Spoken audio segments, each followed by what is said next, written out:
Hey guys, it's your girl Yem. Welcome back to Yem's World. Today we are continuing our series on rest.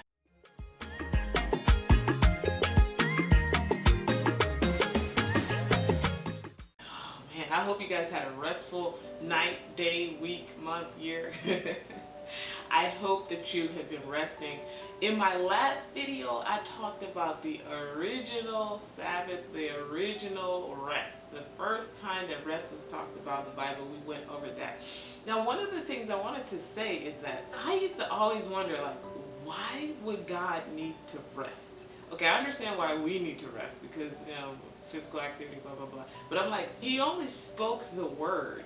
Why did he need to rest? I never understood it, never clicked in my mind why he would need to rest. But we are going to learn in this series why that was the case. So today our anchor scripture is taken from Exodus chapter 20 verses 8 through 11. I'm going to read that to you right now. Okay, it says, "Remember to observe the Sabbath day by keeping it holy. You have 6 days each week for your ordinary work, but the seventh day is a Sabbath day of rest dedicated to the Lord, your Lord. On that day, no one in your household may do any work. This includes you, your sons, your daughters, your male and female servants, your livestock, and any foreigners living among you. For in 6 days the Lord made the heavens, the earth, the sea, and everything in them. But on the seventh day he rested. That is why the Lord blessed the Sabbath day and set it apart as holy." That is the fourth commandment. Remember the Sabbath day to keep it holy.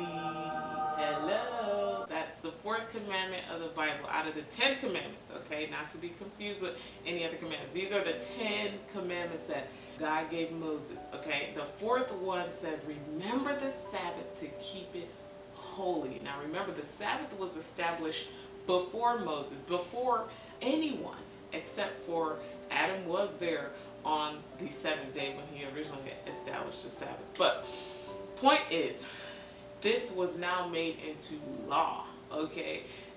This is not just a suggestion, it's now law, okay? The Lord is saying you must rest, you must keep the Sabbath day holy. In the commandment and in these few verses, we see something. We see that the Lord is reestablishing this day as holy, okay? Holy and holiness, that's a whole nother topic for a whole nother day.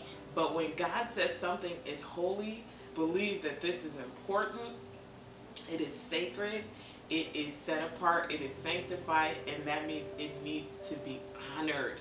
It's a day that needs to be honored and revered for us because he gave it to us as a command. Now, he reestablishes it as holy, but he introduces something that wasn't there in the first verses of Genesis chapter 2. He introduces it as a day that is dedicated to the Lord. Okay, so this is not just rest like you're laying down, sleeping, stopping your work, but now he's explicitly saying that on this, your day of rest, this is my day. So you give that day to me. You have 6 days to work and do all of those things for yourself. But on the seventh day, on the Sabbath day, that day is dedicated to me. So one of the things that we have to remember about our Sabbaths, our rest days, is that we have to dedicate it to the Lord, to spending time with him, to communing with him, because that in and of itself is rest, and we'll talk about that later. But we have to dedicate that time to communing with the Lord. It's a holy day.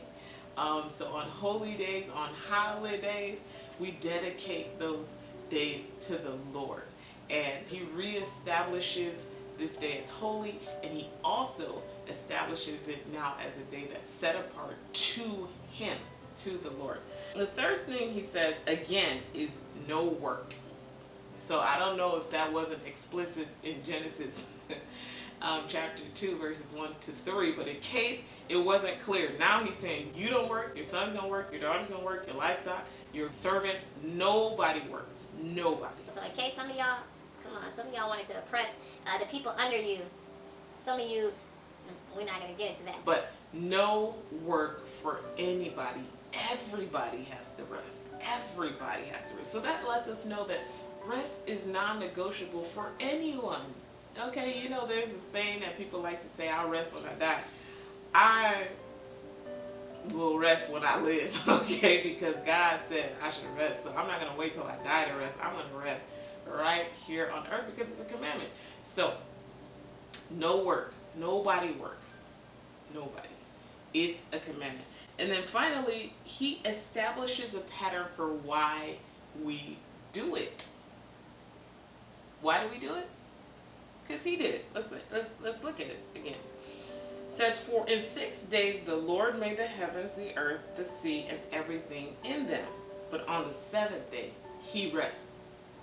That is why the Lord blessed the Sabbath day and set it apart as holy. So the Lord is saying, I did this, so you do it.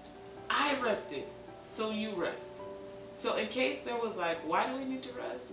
You know, what's the point of resting? Like, I rest when I die. No.